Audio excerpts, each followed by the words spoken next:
नमस्कार, मैं हूं शुभी। इन दिनों अगर प्रदेश के मौसम की बात करें तो मौसम बेहद ही खुशनुमा हो गया है।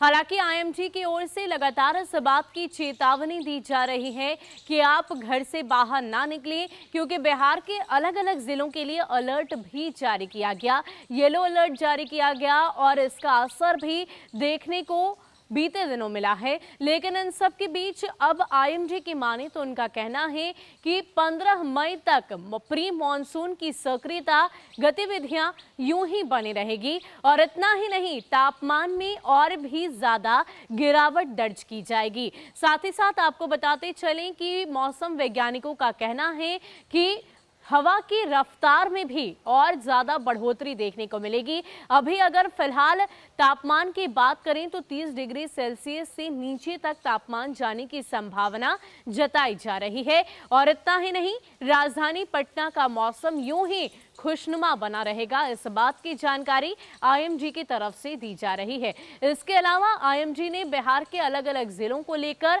और किस तरीके के मौसम के मिजाज की बात कही है, पूरी खबर जानिए विस्तार से। पिछले कुछ सालों की तुलना में बिहार में प्री मॉनसून की गतिविधियां चरम पर है। अप्रैल अंतिम हफ्ते से लेकर मई में अभी तक प्रदेश के कई हिस्सों में मध्यम और भारी बारिश दर्ज की जा रही है। इसकी वजह से मई माह में हीट वेव की बजाय तेज और ठंडी पुरवैया हवा चल रही है। इसकी वजह से आगामी 48 घंटे तक यूं तो प्रदेश का विशेष रूप से उत्तर पूर्वी बिहार में उच्चतम तापमान 30 डिग्री सेल्सियस तक गिर जाने के आसार हैं। आईएमडी पटना की आधिकारिक जानकारी के मुताबिक प्रदेश में प्री मॉनसून की गतिविधियां 15 मई तक और चरम पर पहुंचेगी। इस दौरान न केवल मेघ गर्जन बल्कि हवा की रफ्तार 40 किलोमीटर प्रति घंटे तक रहने की आशंका है। दरअसल प्रदेश में इन दिनों कई मौसमी सिस्टम काम कर रहे हैं। बिहार इन दिनों न केवल निम्न दाब का केंद्र बना है बल्कि बंगाल की खाड़ी में हो रही मौसमी बदलाव से भी प्रभावित है। पश्चिमी विक्षोभ भी सक्रिय है। फिलहाल अप्रैल और मई में अब तक प्री मॉनसून गतिविधियां कम से कम पिछले 10 सालों में नहीं देखी गई। प्रदेश में आज कटिहार में भारी बारिश दर्ज की जाएगी। 84 मिलीमीटर बारिश दर्ज की गई थी। अगर कल की बात करें, दरभंगा में 23, फारबिसगंज में 33, पूर्णिया में 11, इसके अलावा छिटपुट कई जगहों पर बारिश हुई।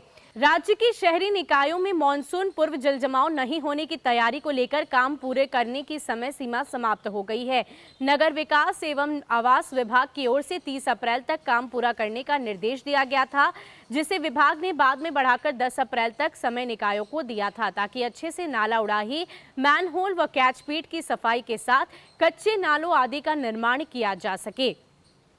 विभाग की ओर से सभी नगर निकाय खासकर राजधानी को लेकर निर्देश दिया गया है कि अगर सामान्य से तिगुनी वर्षा होती है तो शहर में जलजमाव की स्थिति उत्पन्न ना हो। शहर के कुछ क्षेत्र ऐसे हैं जहां संपूर्ण तैयारियों के बावजूद जलजमाव की आशंका बनी रहती है। ऐसे में उन सभी क्षेत्रों को चिन्हित कर पहले से वहां जल निकासी की वैकल्पिक व्यवस्था तैयार रखें, ताकि अधिकतम 4 घंटे के भीतर वहां से जलजमाव हट सके। तो फिलहाल अगर मौसम के मिजाज की बात करें तो मौसम का मिजाज यूं ही खुशनुमा बना रहेगा।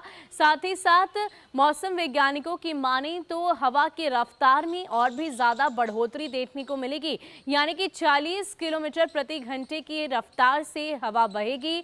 और इतना ही नहीं, अलग अलग जिलों में एक बार फिर से बारिश होने की आशंका जताई जा रही है, यानी कि प्री मॉनसून की गतिविधियां अभी 15 मई तक सक्रिय रहेंगी। इसके साथ साथ नगर विकास आवास विभाग की बात करें तो उनकी तरफ से भी मॉनसून को लेकर पूरी तैयारी की गई है, ताकि जल जमाव के संकट से एक बार फिर से राजधानी पटना न जूझे।